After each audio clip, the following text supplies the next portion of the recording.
Bonjour et bienvenue. Aujourd'hui, on va explorer ensemble les réflexions de Maurice. C'est un expert en hôtellerie-restauration et il s'attaque à un vrai casse-tête en Suisse romande. Oui, ce défi, c'est la formation des serveurs qui débutent. Surtout quand on n'a pas forcément les moyens ou le temps, quoi. Exactement. Et les sources qu'on a consultées, elles montrent bien que c'est difficile de recruter du personnel qualifié, surtout hors des palaces ou des restaurants étoilés. Du coup, on se tourne souvent vers des gens moins expérimentés. Oui, des autodidactes ou même des novices complets. Et ça, ça a des conséquences directes sur la qualité du service, forcément. Et donc sur l'expérience du client, sur l'image du restaurant. Mais Maurice, il dit quelque chose d'intéressant là-dessus. Ah oui, Il pense que ce problème, en fait, ça peut être une opportunité. une opportunité. Intéressant. Bon, alors notre mission aujourd'hui, c'est de décortiquer cette idée. Comment transformer ce défi en succès pour les restaurateurs. Allons-y. Alors, Maurice, il dresse un portrait assez frappant, on peut dire, des conséquences d'un service qui n'est pas formé. On parle de clients qui attendent, de commandes qui arrivent fausses, d'une ambiance tendue en salle, Mhm. des avis négatifs qui pleuvent sur Internet, une baisse de la fréquentation, et puis l'équipe qui se démotive, évidemment. Oui, il cite même un cas, je crois, d'un établissement qui a perdu 20% de ses clients. C'est ça, 20% en une saison, à cause d'un service jugé défaillant. C'est énorme. Ça nous rappelle que le service, c'est vraiment le cœur de l'expérience, hein. C'est pas juste amener une assiette. Et d'ailleurs, une étude confirme ça. 70% des restaurateurs en Suisse romande disent avoir du mal, vraiment du mal à recruter du personnel formé. 70%. C'est considérable. Et si on ne forme pas les débutants, on risque de les voir partir.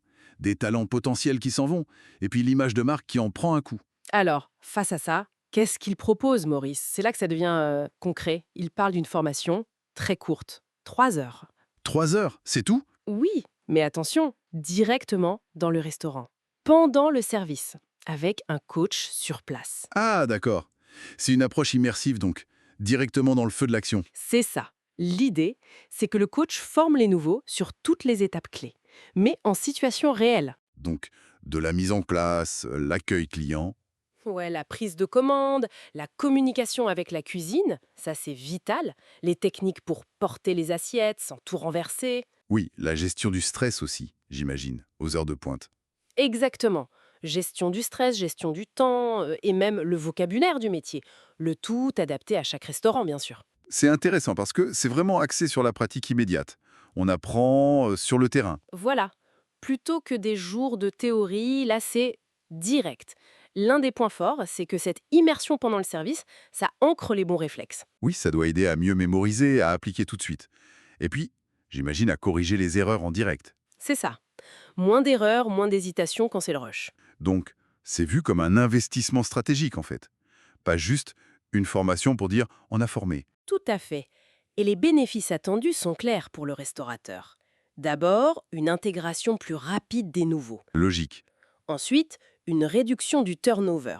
Parce qu'un employé qui se sent compétent, soutenu, il a plus envie de rester, non? Oui, ça renforce la confiance. Et ça fidélise l'employé.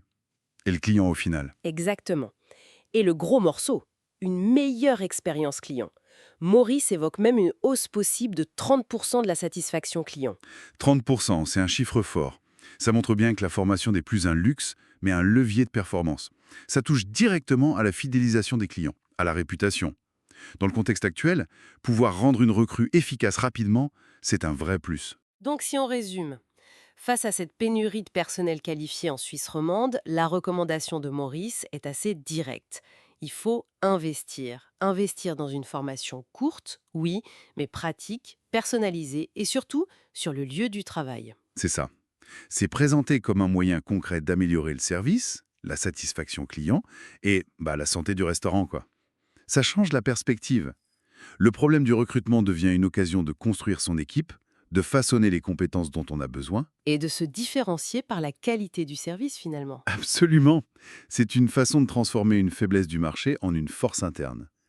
Et ça m'amène à une réflexion, peut-être pour aller un peu plus loin, pour les patrons de resto qui nous écoutent. Oui, Au-delà des compétences techniques qu'on apprend en 3 heures, comment est-ce que ce type de formation, très immersive, très accompagnée, comment ça peut aider à créer un vrai sentiment d'appartenance? Comment faire pour que chaque serveur, même celui qui vient d'arriver, devienne un ambassadeur de l'établissement, de ses valeurs? C'est une excellente question.